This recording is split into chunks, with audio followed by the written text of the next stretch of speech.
In the 11th year of the reign of the Emperor Trajan, 106 years following the birth of Christ, the Roman army returned from Dacia victorious.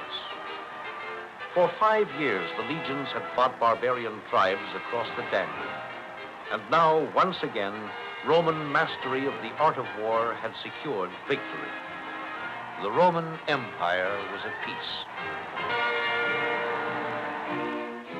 The power of Rome extended from Spain to Syria, from Africa to Britain, most of the known world. This was the vastest, richest, most powerful, and perhaps most contented empire history had ever known. Troops from the conquered provinces were hired to protect the frontiers from attack. Centuries of conquest had brought a great variety of races and nationalities under Roman rule. Jew, Greek, Gaul, all were now united under a common Roman civilization and were generally content to live under Roman domination. Although cruel in war, the Romans governed justly. Two cultures, Roman and barbarian, victor and vanquished, were now joined in common cause, the preservation of the Roman peace.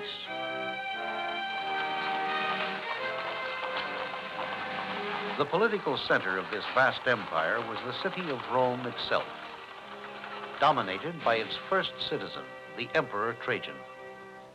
Supported by the loyalty of the legions, his power was absolute. Earlier in Rome's history, elected representatives exercised the power rather than one man. But by now, every function of government had been absorbed by the emperor, who was above the law and ruled by decree.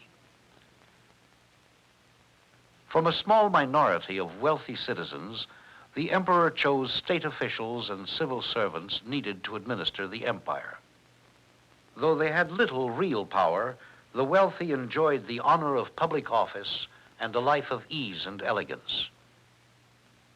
It was the wealthy few, rather than the many, who benefited from the riches and vast resources of the empire. This imbalance and the irresponsible behavior of public officials would become major reasons for Rome's eventual decline. Wealth was attained largely through trade. Into the warehouses flowed goods from all over the empire and beyond. Her provinces kept Rome amply supplied. The markets were well stocked and provided work for hundreds of merchants, tradesmen, and laborers of various kinds. The Roman housewife could buy a surprising variety of foodstuffs, if she had the money. Here, a Roman might select a new toga, purchase pottery for use in the home, have a letter written or a contract drawn up by a scribe. Only a small percentage of the population could read or write themselves. Rome was the largest and perhaps the most beautiful city of the ancient world, but also a city of contrast and contradiction. Behind the splendor of the Forum were vast areas of crowded slums. Most of the million inhabitants were tightly packed into multi-storied apartment buildings which lined the narrow streets. Physical conditions of life in these tenements, constantly threatened by fire and collapse, could not have been pleasant. Escape from the slums was difficult, for there were few jobs available and practically none for the unskilled.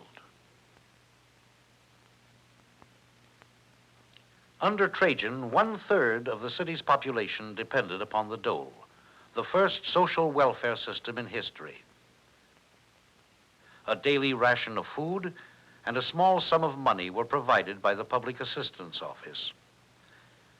This system of public welfare arose out of necessity, for thousands of hungry citizens would have been a serious threat to the peace of the city, and the Romans, above all, were a practical people. Outside the city, chariot drivers practiced for the races in the Circus Maximus. To keep idle citizens entertained and out of mischief, frequent games and spectacles were held at public expense. At first, only chariot races were sponsored, but by the reign of Trajan, brutal combat to the death had become popular. Man became less than animal. That a people as civilized as the Romans, with the most humane system of law ever devised, could tolerate slavery and the violation of human beings is astonishing.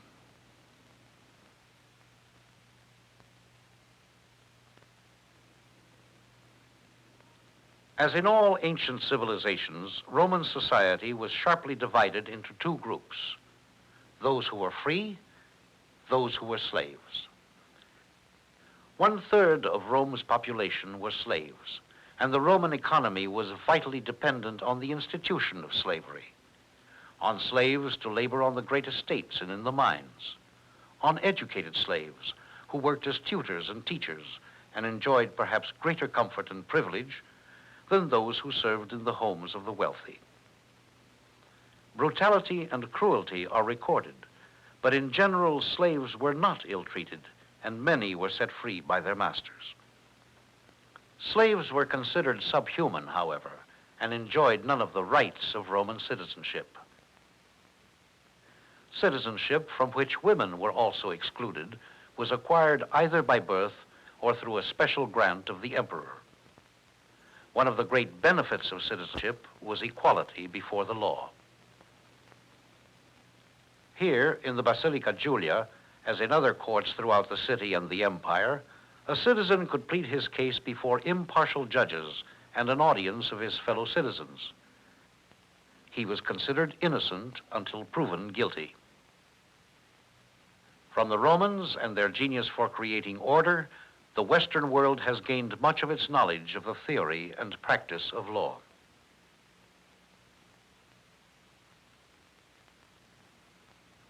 In the forum stood the temples of the state gods, the temples of Jupiter, Vesta, and of Castor and Pollux. Statues of the gods adorned the buildings. Many were borrowed from the Greek and Etruscan civilizations, but their names and functions were changed to express Roman traditions and ideas. There was a god for every activity, and one for the protection of every household. But by the reign of Trajan, the appeal of the gods was declining, and many now sought a deeper experience in Judaism or Christianity.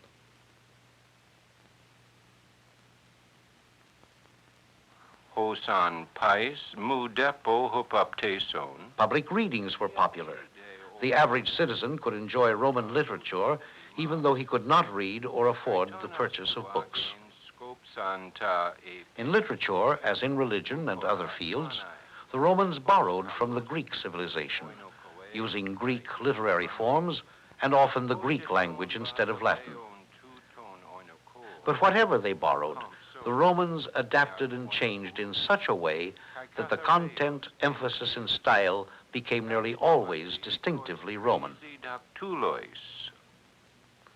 In private publishing houses, educated slaves produced handwritten copies of favorite works.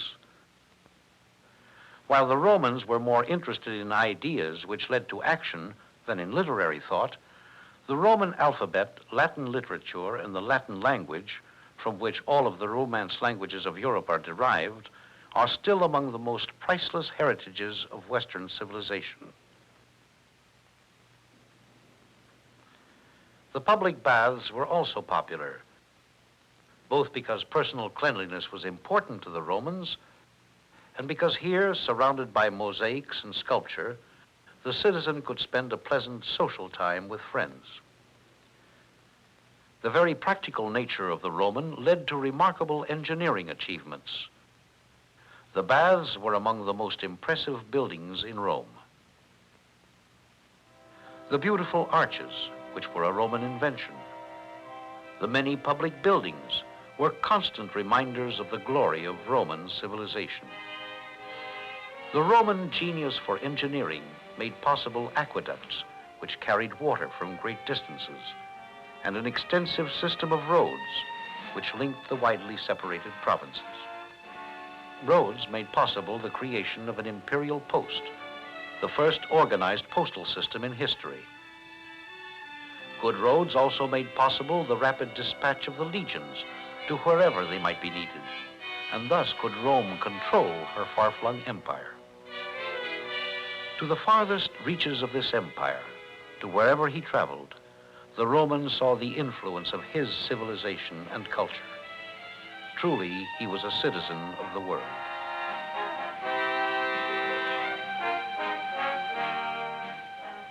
The magnificent facade of the empire, however, could not conceal the seeds of decay. The unhealthy dependence of the economy on slaves, the disparity between rich and poor. These and other problems could not be solved by engineering. Under Trajan, Roman power was at its height. During the next 2 centuries, the empire would fall victim to internal cancers and external attack, and would finally disappear forever. But in the year 106, it was a Roman world.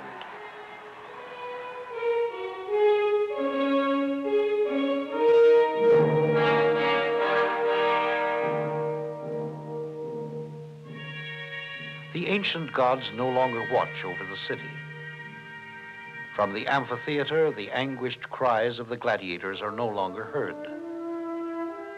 The triumphal trumpets of the conquering legions are still. The forum is empty and quiet. A civilization is no more. But are these stones all that remain of Rome? What if there had never been a Rome? How much longer and harder might our climb have been from antiquity to the achievements of the 20th century? How is it that the Western world cannot escape the influence of its Roman past? These questions have answers, not in these stones, but living in the modern world of today.